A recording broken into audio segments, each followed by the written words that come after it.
Okay. If I could create my own ice cream flavor, which one would it be?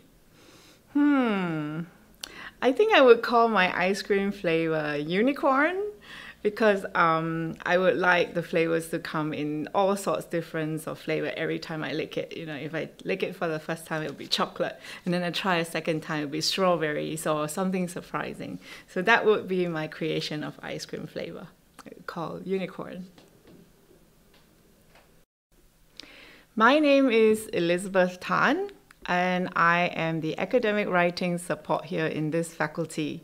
My job here is to help students most of the time to conduct workshops about academic writing.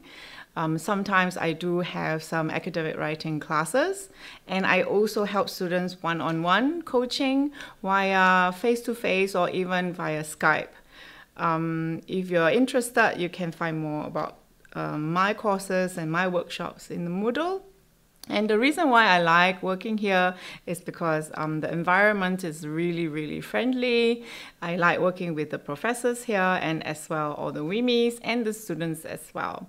So I really like my job here.